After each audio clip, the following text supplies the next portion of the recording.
From mountain to mountain and through road to road, wherever there are noble disciples of the Buddha, there will be footprints left from walking meditation. Walking meditation has transformed them from secular men to arhats. And arhats, even the Buddha, still practice walking meditation. The surrounding mountains have blocked the warm sunlight of the early morning. It is perfect time to climb the slopes. However, what really makes us feel sorrow is that, when confronted with the ever-rising mountains of delusions, if people do not make efforts to cultivate according to the Buddha Dharma, but simply rely on worldly toil, they will never eradicate sufferings and defilements. Today, in Vulture Mountain, Deer Park, and other sacred sites in India, people can still trace the original roadbeds on which the Buddha and his disciples practiced walking meditation. To facilitate walking meditation, the Buddha initiated to build walking meditation hall.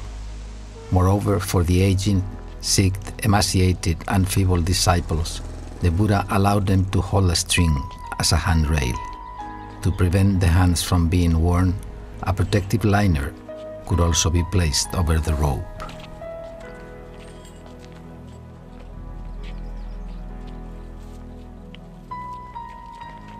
In ancient China, walking meditation was a common practice for eminent monks. Even in the countries of Theravada tradition, this practice hasn't been forgotten since past time. Life cannot exist without walking. Thus, the ultimate liberation and walking meditation are inextricable. It's not enough to simply be a good person in the world if wishing to escape from transmigration. As there are not two identical mountains, there are not two identical thoughts, since the delusion of mind emerges and vanishes all the time. We cling to the thought that has already gone. We keep doing so and consider it real. The continuum of all thoughts of ordinary people forms the world.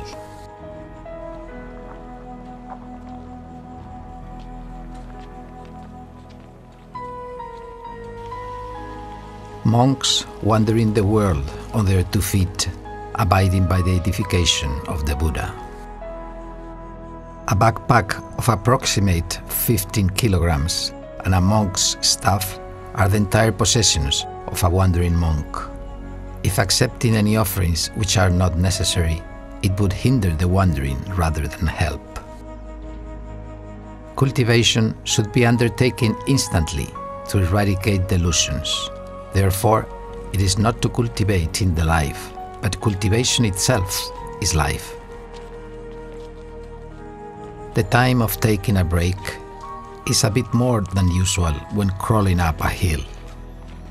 After a period of wandering, monks get used to the simplicity of wandering with few possessions and prefer to pack off all unnecessary offerings. Eliminating the bind of money, obsessive substances, and a burden of estate only ensure the cultivation to be undertaken properly. Therefore, it's more than convenient to climb up over the mountains of delusions with such few possessions. In order to distribute more Buddhism books to the remote frontier regions, the weight of many monks' backpacks has been increased up to 25 to 30 kilos. By enduring exhaustion, sore shoulders and feet blisters, the meditative concentration of monks is strengthened due to the reduction of attachment to their bodies.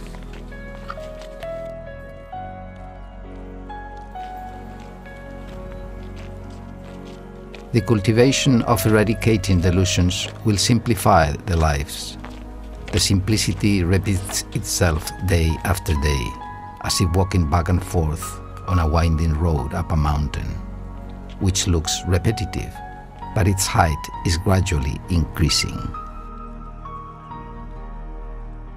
Commentary on Walking Meditation by the Venerable Master Miao Xiang.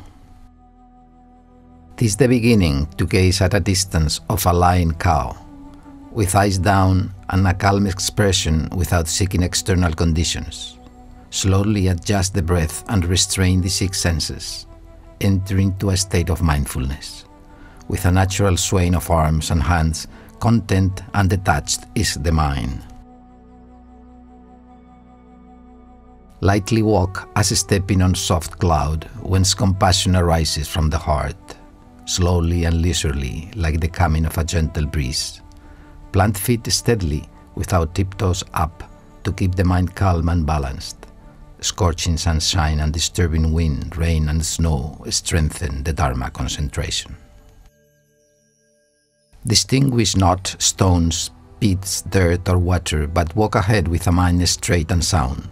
Desire not whether going round straight in or out of the house.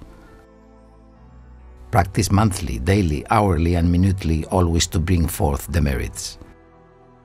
Chant Buddha's names, recite the mantra or pursue dhyana question as wished. When the mind is free from the appearances of light and motion, all dusts are swept away. Hence comes true practice, where all thoughts of the self and deeds vanished. The way is obtained when nothing can be obtained. This comes the protection and praises from the Buddhas and Bodhisattvas in all 10 directions.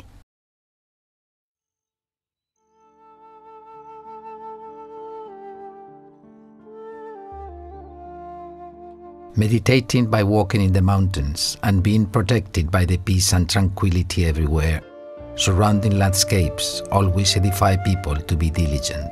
The place apart from the crowd strengthens the meditation by wiping out defilements completely. Encourage people to renounce the worldly lives with serenity and ease in every moment of walking, standing, sitting, and lying down.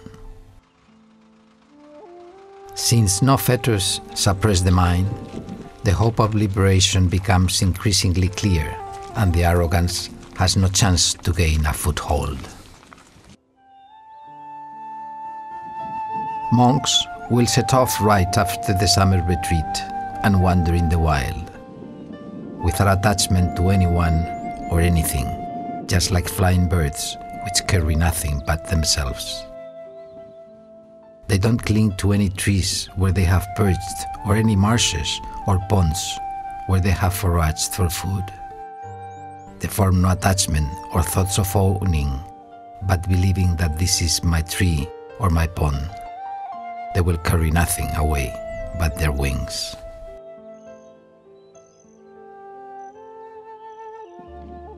Without personal experience, it is very difficult to understand this kind of joy, content and serenity, since such a lifestyle is impossible to follow by ordinary people. They get used to live in a settled residency which belongs to a group and possess belongings as the light. They thus couldn't understand the sacred simplicity of monks.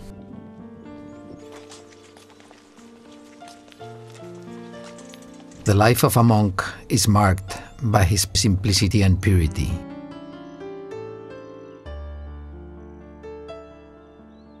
When a monk is still alive, he has been honored by ordinary people because of his diligent cultivation and sacred simplicity.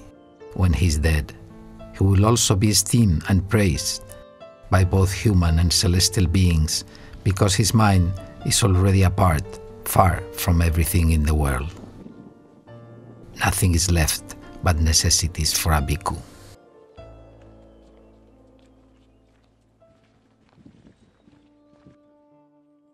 The wandering and practice of Dhutanga glorify the life of a monk.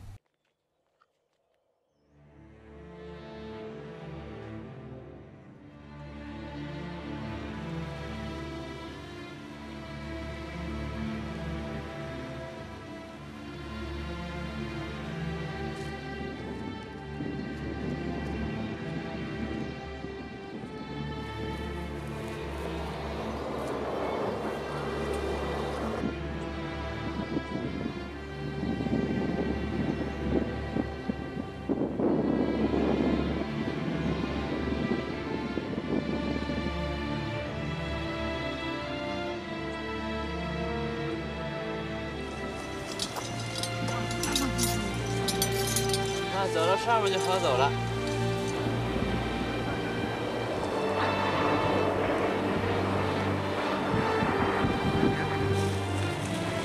来，过来，来啊！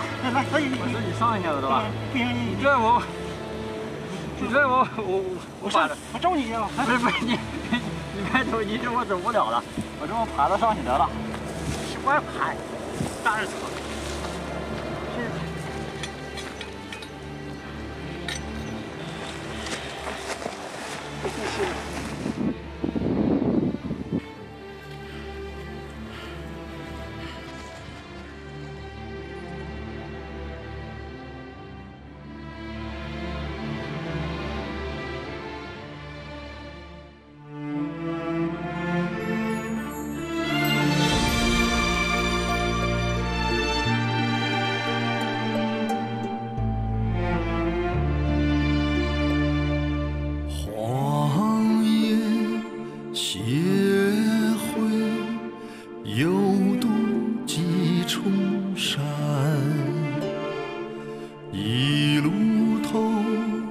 斜看破，洒不尽悲怨。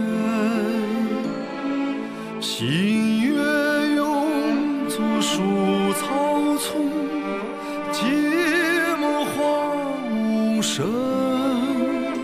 回望托钵千万壶，袈裟满相间。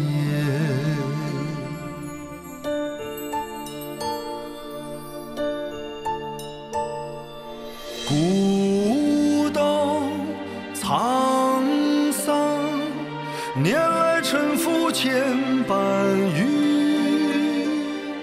喧嚣不闻留根淡，模糊生死缘。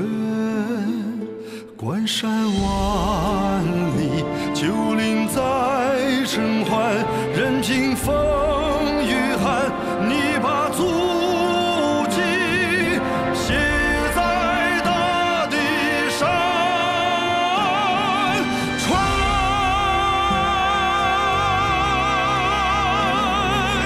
一身钢骨亮天空，流水行云任我行。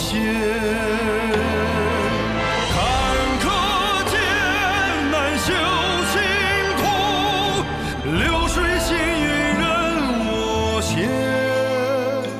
流水行云任我行，脚步不停留，脚步不停留，发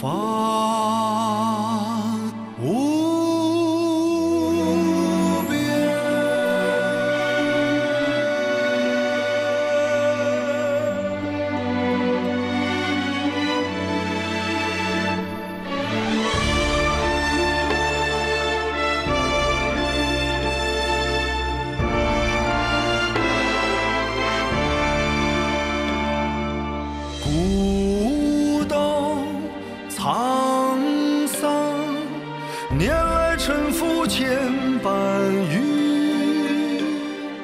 喧嚣不闻留根淡，模糊生死缘。关山万里，旧林在尘寰，任凭风雨寒。你把足迹写在大地上，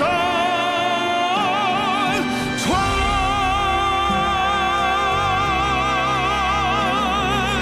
一身钢骨亮天空，流水行云任我行。